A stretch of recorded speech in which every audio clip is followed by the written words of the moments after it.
మీకైతే ఒక వయసు తర్వాత బుద్ధి రావాలి కదమ్మా, ఈవిడికంటే లోకమే తెలియదు.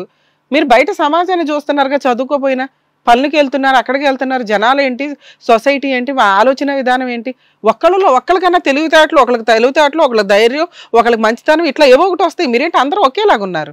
చిన్నప్పటి నుంచి భయం అనేది పెట్టాడు చీకటి రూమ్ లో వేసేసి. సరే అమ్మ, అన్నీ అనుభవించారు, ఇప్పటికైనా బుద్ధి వచ్చింది కదా, ఇప్పుడు గట్టిగా బలంగా ఒక నిర్ణయం తీసుకోండి. ఇప్పుడే అంటుంది మీ అమ్మ బయటికి వెళ్తే నన్ను ఏదో చేస్తాడు, అది చేస్తాడని. ఈ భయంతోనే మీరు ఇన్ని సంవత్సరాల పాటు కంటిన్యూ అయిపోయారు. వెలుగులోకి రండి. మేమే నాన్న అని అంటున్నాం కానీ నేను మీ నాన్న కాదు. మీ అమ్మ ఎవరెవరి దగ్గరికి వెళ్ళిందో మీ అమ్మని అడుగు, మీ నాన్న పేర్లు వాళ్ళు చెప్తారు అని అంటున్నాం. తాగినోడి చేతిలో రాయమ్మ అది. ఏమయ్యా మేడం బాగుందా ఇది? వీళ్ళు ఏం అడిగినా ఇదే చెప్తారు మేడం సార్. మీరే వాళ్ళకి ఏదన్నా చెప్తే దాన్ని బట్టి వాళ్ళు ఇంకో స్టెప్ తీసుకునేలా ఉన్నారు. ఎందుకంటే ఎంతసేపు ఇవిడ తలాడిచ్చడం, బయటికి వెళ్తే ఆయన ఎక్కడ తంతాడు అన్నట్టుగానే ఉన్నారు తప్ప వీళ్ళు స్ట్రాంగ్ ఒక నిర్ణయం తీసుకునే మనుషులు అయితే కనిపించట్లేదు. మీరు చేసిన ఒకే ఒక మంచి పని నాకు తెలిసింది ఏంటంటే వేదిక మీదకి రావటం. ఇది కథ కాదు జీవితం ప్రోగ్రామ్ని అందరికంటే ఒక రోజు ముందుగా చూడాలి అనుకుంటే హిట్ టీవీ యాప్ని డౌన్లోడ్ చేసుకోండి. ఇందులో మీరు మెచ్చే, మీకు నచ్చే కంటెంట్ సిద్ధంగా ఉంది. మీరు ఏం చేయాలనేది డాక్టర్ గారు, అడ్వకేట్ మేడం చెప్తారు, వినండి. కొంచెం చెవులు ఓపెన్ చేసుకొని మీ అయ్యని చూడటం, మీ ఆయన్ని చూడటం మానేసి వినండి సార్. అమ్మ, ఇక్కడ ఏంటంటే ఏదన్నా మార్పు గురించి వచ్చినట్టుగా అయితే కనుక అది ఒక పెద్ద కళ. ఆ కళను దయచేసి వేడండి. అర్థమైందమ్మా? ఎందుకంటే ఆ మనిషికి కేవలం తాగుడు అనేటటువంటి ఒక వ్యసనమే కాదు, వ్యక్తిత్వపరమైనటువంటి లోపం కూడా ఉంది. ఇక్కడ చూసేటటువంటి ప్రేక్షకులు అందరూ ఏమనుకుంటున్నారంటే బహుశా మగపిల్లోడు అనేటటువంటి ఒక ఆనవాయితీ కదా, ఒక సాంప్రదాయం కదా, ఒక పద్ధతి కదా, ఒక మగదిక్కు గురించి ఒక వయసులో పడినటువంటి ఒక తండ్రి కోరుకోవటంలో తప్పే ఉంది అని అంటున్నారు. కానీ ఇతను అంత బాధ్యత తీసుకునేటటువంటి వ్యక్తి, ఒక మగపిల్లోడు గురించి అయిపోయే వ్యక్తి కాదు. ఎందుకంటే నిజంగా అటువంటి ఆలోచన ఉన్న వ్యక్తి పక్కింటికి వెళ్ళి వేరే వాళ్ళతో అక్కడ సంసారం చేసి అక్కడ ఒక ఆడదాన్ని ప్రెగ్నెంట్ చేసి ఇదంతా కూడా ఏదైతే ఉందో అతనిలో టోటల్గా వ్యక్తిత్వపరమైనటువంటి లోపం ఉంది. ఎందుకంటేనమ్మా ఇక్కడ రెండు అంశాల కింద చూడండి దయచేసి. చాలామంది మన సాంప్రదాయంలో ఇప్పటికీ కూడా మగపిల్లోడు ఉంటే బాగుంటుంది కదా, వంశోద్ధారకుడు ఉంటే బాగుంటుంది కదా అనేటటువంటిది. ఎందుకంటే వాళ్ళందరినీ మనం దలుచుకోలేదు. ఎందుకంటే 5 పిల్లల్ని, ఆడపిల్లలకి అన్నటువంటి 6వ వాడు పుడితే కనుక అబ్బాయి పుడతాడు. 8 మందికి అన్నటువంటి వాళ్ళు, 10 మందిని కన్నటువంటి వాళ్ళు ఉన్నారు. ఈ మధ్య కాలంలో కూడా ఉన్నారు. అది చూస్తూనే ఉన్నాం. ఫ్యామిలీ ప్లానింగ్ ఇలాంటివన్నీ వచ్చినా కూడా అది ఒక సాంప్రదాయం, ఒక పట్టింపు. కానీ ఇక్కడ ఏంటంటే ఇందాకటి నుంచి ఆ ఆస్పెక్ట్ నన్ను ఆకట్టుకోవట్లే. ప్రధానమైనటువంటి ఆస్పెక్ట్ ఏంటంటే ఇక్కడ కూర్చున్నటువంటి రాములకి ఆడది అంటే కనుక ఒక ఆట బొమ్మ, ఒక వస్తువు, ఒక సెక్స్ పరమైనటువంటి అంశమే అనేటటువంటిది ఇక్కడ కనిపిస్తుంది. అతనికి ఆడది అనేటటువంటి వ్యక్తి మీద గౌరవం లేదు. అది ప్రధానంగా కలిగేటటువంటి భయం. ఎందుకంటే కనుక కంటిన్యూస్గా ఆడపిల్లలు కంటూ ఎంతమందిని కంటూ బాధ్యత లేనటువంటి వ్యక్తివి అనేటటువంటిది అంటే కనుక చాలామందిని మనం ఈరోజు అవమానిస్తున్నట్టు. అది కాదు, ఉండేటటువంటి 4-5 ఆడపిల్లల్ని, భార్యని అతను ఏ విధంగా శాసిస్తున్నాడు, ఏ విధంగా చూసుకుంటున్నాడు, అతను ఏం బాధ్యత తీసుకున్నాడు, ఎంతవరకు మిమ్మల్ని చదివించాడు, ఆఖరికి తాగినటువంటి మత్తులో ఆ అమ్మాయి ఎవరు, కూతురు ఎవరు, భార్య ఎవరు అనేటటువంటి భేదం తెలియనటువంటి వ్యక్తి మందు పోస్తూ స్నేహితులను అక్కడ కూర్చోపెట్టి వాళ్ళని ఇష్టానుసారం ఆడపిల్లల్ని తాగేటటువంటి ఒక వ్యక్తిలో ఇక్కడ ప్రధానంగా ఒక వ్యక్తిత్వపరమైనటువంటి లోపం ఉందన్నది నా భయం. ఎందుకంటే నువ్వు ఇప్పుడు ఆపరేషన్ చేయించేసుకున్నావు, okay, whatever has happened, ఇంక ఫర్దర్గా పిల్లలు పుట్టేదానికి అవకాశం లేదు. సో అతను ఏం చేశాడంటే పక్కింటికి వెళ్ళాడు, ఆ అమ్మాయిని ఎవరో ప్రెగ్నెంట్ చేశాడు, అక్కడ పరువు తీసేటటువంటి ప్రయత్నం చేశాడు. ఏ అంశం గురించి అయితే మీరు ప్రధానంగా ఇక్కడ కూర్చున్నారో, ఎందుకమ్మా ఆ మనిషి ఎందుకు అని అంటే కనుక ఆడపిల్లలకి పెళ్ళిళ్ళు కావాలండి అనేటటువంటి ఆలోచనతో ఆ మనిషి ఉండాలి అని అంటున్నాను. నేను ఈరోజు ఇక్కడ కూర్చొని చెప్తున్నాను, ఆ మనిషి ఉంటేనే మీ కుటుంబంలో ఈ పిల్లలు ఎవరికి పెళ్ళిళ్ళు అవ్వవు. ఎందుకంటే పరువు తీసేస్తున్నాడు అతను, పరువు పోయింది. అమ్మో, ఆ కుటుంబం నుంచి వచ్చిన ఆడపిల్లల మాకెందుకు బాబు, ఒక తాగుబోతూ, ఒక తిరుగుబోతూ, పక్కింటి ఆంటీన ఆడపిల్లలకి ప్రెగ్నెంట్ చేసినటువంటి ఒక వ్యక్తి ఆ ఇంట్లోంచి వచ్చే ఆడపిల్లలకి మేమెందుకు మా అబ్బాయిని ఇస్తామని చెప్పి అసలు రారు.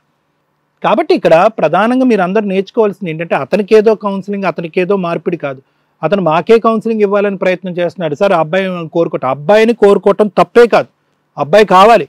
కానీ ఇటువంటి బాధ్యత లేనటువంటి వ్యక్తులకి అబ్బాయిలు పుట్టినా ఎవరు పుట్టినా ఒకటే, వాళ్ళకి ఎటువంటి న్యాయం చేయలేరు వీళ్ళు.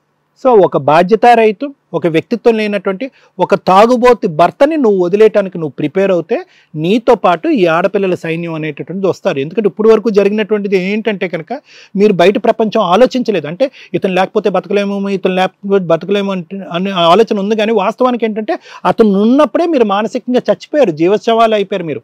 ఆ బయటికి వెళ్ళి ఆలోచించలేకపోతున్నారు. ఎందుకు ఆలోచించలేకపోతున్నారంటే తల్లి అనేటటువంటి వీక్నెస్. నీ వీక్నెస్ వాళ్ళందరిలో ఇంజెక్ట్ చేసేసావు ఇంజెక్షన్తో. అమ్మ మగాడు కావాలమ్మా, మగాడు కావాలమ్మా, మగాడు కావాలంటే కనుక ఆడపిల్లలు మిగతా అందరూ కూడా అరే రేపొద్దున మా అమ్మ బతకలేదేమో, ఒక మగ దిక్కు లేకుండా బతకలేవేమో, అమ్మ ఇంత అనుభవం ఉన్నటువంటి అమ్మే బతకలేనప్పుడు మేము ఆడపిల్లలు, ఆ అమ్మకు పుట్టినటువంటి ఆడపిల్ల మేము మగ దిక్కు లేకుండా ఎలా బతుకుతాం, సరే తండ్రులు అంటే అందరూ ఇలాగే ఉంటారేమో కాబట్టి మేము కూడా ఆ తండ్రిని ఊహించుకుంటే ఇలాగే బతుకుతాం, ఇలాగే చచ్చిపోతామని వాళ్ళు డిసైడ్ అయిపోయారు. కాబట్టి ఇక్కడ ప్రధానమైనటువంటి మార్పు రావాల్సింది ఒక తల్లిగా నీ పాత్రలో రావాలి. ఇప్పటికీ కూడా నాకు ఆ మార్పు వచ్చినట్టు నాకు అనిపించట్లేదు. ఎందుకంటే కనుక ఇందాక కావాలంటే పెళ్లి గురించి కావాలి.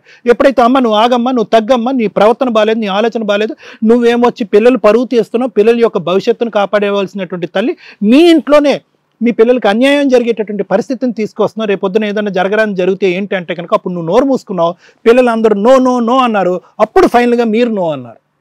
ఇది శుభసూచకం కాదమ్మా, ఇది చాలా ప్రమాదకరం. కాబట్టి ఇక్కడ కనువిప్పు, ఆలోచనలో మార్పు ప్రధానంగా మీలో రావాలి. ఒకప్పుడు మీలో ఇంకా రాకపోతే కనుక దానికి సంబంధించినటువంటి కౌన్సిలింగ్ మీకు కానీ మిగతా మీ ఆడపిల్లలు కానీ ఇవ్వడానికి నేను రెడీగా ఉన్నాను. దయచేసి ఈ ఉచ్చులోంచి బయటకు రండి. ఎందుకంటే కనుక మీరు ఈ ఉచ్చులోంచి బయట పడతాను అనే ఆలోచనలోకి మీకు వస్తే ఆ మనిషిని ఎలా శిక్షించాలి అనేటటువంటి తర్వాత ఆలోచించడానికి. మీరు అతను కావాలి కావాలి కావాలి అని కోరుకున్నంతసేపు అతను ఎవరు శిక్షించలేరు, అతనికి పనిష్మెంట్ రాదు.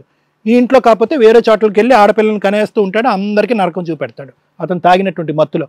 అతనికి కావాల్సినటువంటి సైకలాజికల్ ట్రీట్మెంట్, తాగుడికి విరుగుడు, తర్వాత లీగల్గా కావాల్సినటువంటి ట్రీట్మెంట్, ఇవన్నీ రావాలి అంటే ఫస్ట్ అతనికి మీరు గుడ్ బై చెప్పి అతనికి పనిష్ చేసేటటువంటి క్రమంలో మీరు ముందుకెళ్ళాలి. అందరూ కలిపి మూకుమ్మడిగా అతను పనిష్ చేయాలి లీగల్గా.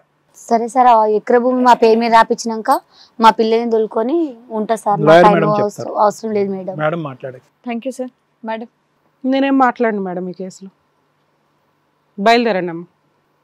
నా దృష్టిలో ఆడవాళ్ళంటే ఆదిశక్తులు అని నా ఫీలింగ్. అంత స్ట్రాంగ్గా ఉండాలి అని.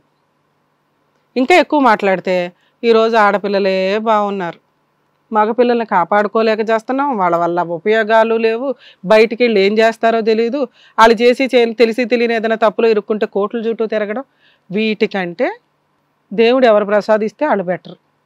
ఓకే, మగపిల్లోడు పుట్టాడు హ్యాపీ, ఆడపిల్ల పుట్టింది ఇంకా హ్యాపీ, ఏముంది, ఎవరన్నా మనం కన్నా వాళ్ళే కదా అనేది బేసిక్ నాలెడ్జ్ కూడా మీ ఇద్దరికీ లేదు.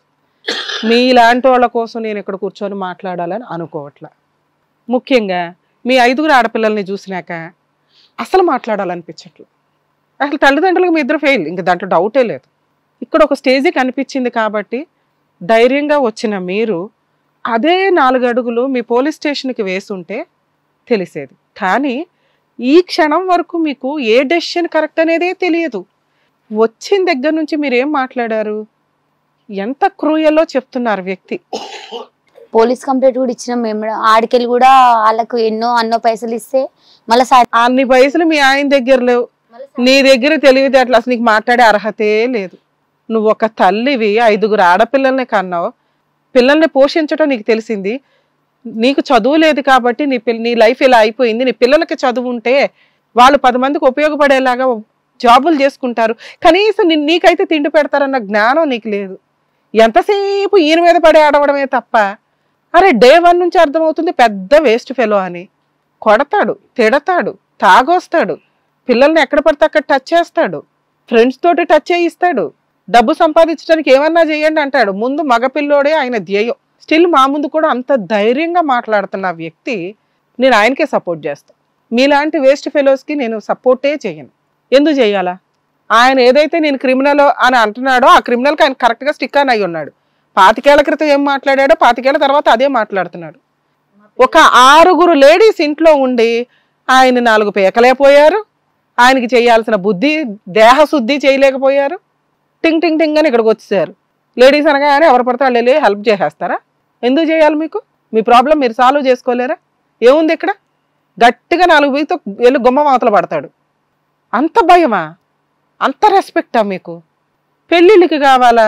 పెళ్లి చేసుకుని ఏం చేసుకుంటారమ్మా? మళ్ళీ కంటిన్యూషన్. మీ నాన్న అంటున్నది ఆయనతో మీకు మగపిల్లలు పుడతారా అని కాదు, మీకైనా మగపిల్లలు పుడతారా పెళ్ళిళ్ళు అయితే అని. అంత హీనంగా మాట్లాడుతున్నప్పుడు నువ్వు ఉన్నావుగా నాన్న వేస్ట్ గాడివి చాలు, మేమేంటో చేసి చూపిస్తామని కెరియర్లో సెటిల్ అవ్వడానికి చూడాలిగా. చదువుకోలా, ఎన్ని బిజినెస్లు చేయొచ్చు నాన్న క్యారెక్టర్ తోటి గౌరవంగా. అది లేదు, ఏదో పనులకి వెళ్తున్నారు పోనీ ఓకే, మీ 3, 4, 5, 10 మంది 6 కలిపి, సరే మీ అమ్మ చేయదు, మీ 5 కలిపి సంపాదించేది ఈ రోజున తక్కువలో తక్కువ ఒక 60,000 ఉంది. కాళ్ళ మీద కాలేసుకుని కూర్చొని ఇంకో కాలుతో ఇన్నొకటి బయట తనడమే. ఆయనే వెళ్ళిపోయి ఏదో ఇంట్లో దుకాణం పెడితే అక్కడెంత సిగ్గు లేకుండా బతుకుతుందో ఆవిడ నాకు అర్థం కాదు. హిట్ టీవీ యాప్, ఇందులో short news, live news, entertainment shows, movies, digital magazines తో పాటు మీ జిల్లా వార్తలను కూడా ఫ్రీగా చూడొచ్చు.